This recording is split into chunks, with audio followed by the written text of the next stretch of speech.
I got an email from a pro tarot reader who is seeing a downturn and has been hearing about downturns of other readers and wanted to know if I thought it was because tarot is not as popular or it's had its heyday. And I wanted to respond to that, give some ideas, and also started a conversation. And I'd also love to know what you think. So the first thing we need to do is really look at our own self and our own data first. That's where we're going to get the clearest information.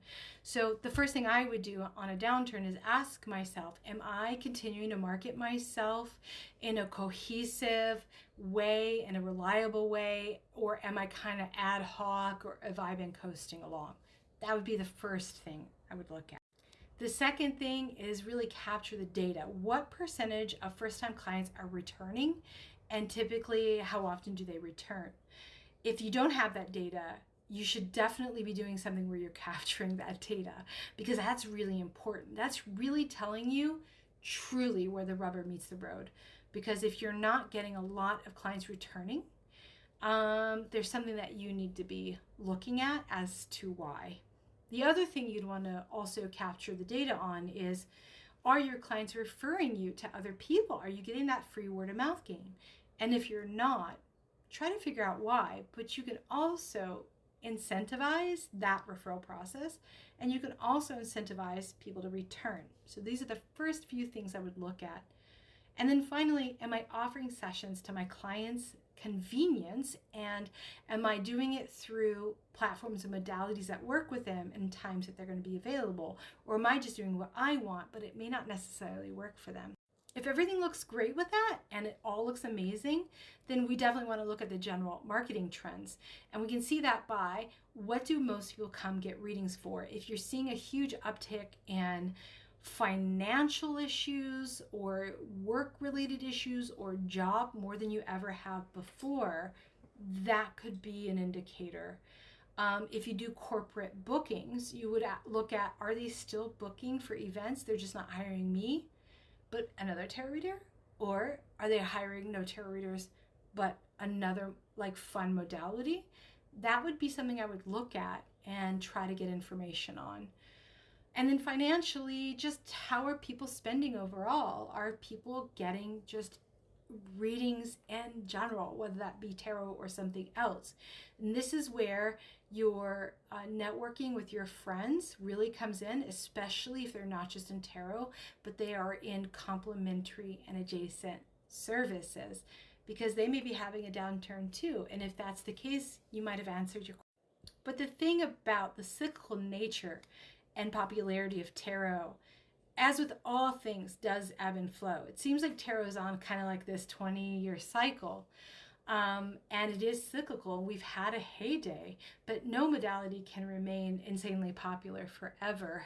And oversaturation can be an issue where people tire of it and go to the next thing. Otherwise, you and I would still be wearing bejazzled, jean vests from the 80s. No, just you, just me, just me.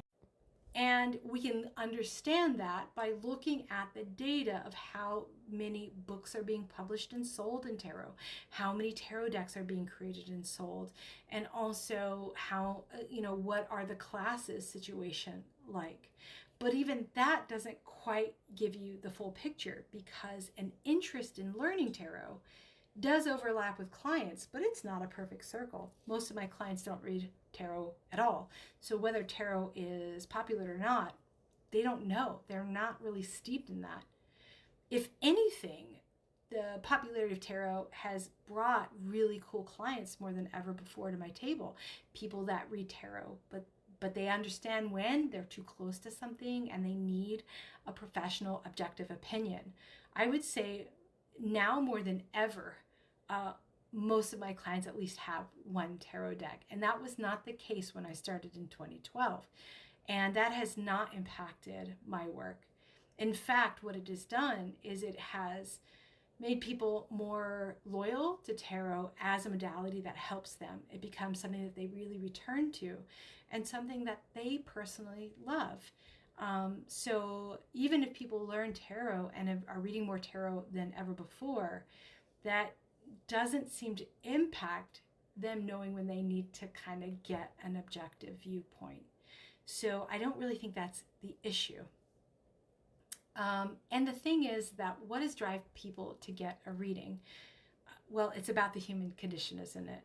Most people get a reading when there's uncertainty or confusion or overwhelm, anxiety, because reading helps get them to clarity. It helps alleviate worst case thinking. And these are things universal to the human experience, regardless of how popular tarot is in the zeitgeist. I hear so much now, almost every other therapist for my clients are pulling a tarot card for them at the end. Like, there is so much interesting overlap and majority adoption of tarot that is going to remain, even if people are not buying all of the decks and all of the books and writing about it. And the thing is that tarot readers who are good readers and good business owners, they're going to continue to plug along and make a living, both in the quiet and the loud cycles of tarot. And we always have. But it's in the downswings where maybe readers aren't as good or not as proficient in managing their business. Those tend to be the ones that fall away. So how do we deal with these swings that can happen, regardless of what kind of reader you are? Any service-based business swings wildly. I'm sure at one point, if you guys remember the froyo craze or the self-tanning phase, there were tons of people trying to start that business, right? But over time, as those things became less popular, there was some attrition, but the ones that were really good at that and really built their client base, they're still chugging along. Isn't there still that Blockbuster in Oregon that is still chugging along? I mean, really though, you know what I mean? So it's less about the popularity of something, but mostly about, are you good, and are you good at what you do, and are you good at building client relationships, and do you really approach your business as a business? That is really the thing. And you can add a lot of different services. So if you're just doing one thing in one way, you are leaving yourself vulnerable for these big swings. If you have a variety of price points, a variety of different offerings, if you teach, if you have an adjacent service that you can add to what you do, the more those swings are going to level out for you. Because the thing is that tarot's going nowhere. And if you're panicking and if your bookings aren't there, it's an opportunity for you to learn something new that you can add to your business, or rizz up your website, or do all the things that you've been meaning to do but you haven't had time to do. Another thing I have found is that if I'm kind of approaching burnout and I'm getting tired, or I need to kind of focus on something else for a while, like maybe someone in the family is ill, it's weird how my bookings will go down. That allows me the time to do that. So I kind of honor that while trusting that if I keep doing what I know is right with integrity, it's going to come back. And often that time allowed me to do something else that just helps my business overall or my family.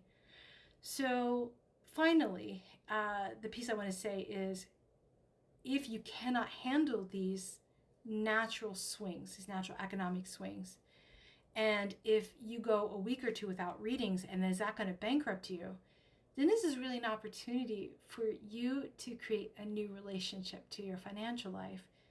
All business owners should have a rainy day fund that is that emergency pocket of money, so you are not freaking out if it's not coming in, and you're not allowing that scarcity energy to come back and create this nasty feedback loop. So those are my thoughts. What do you think?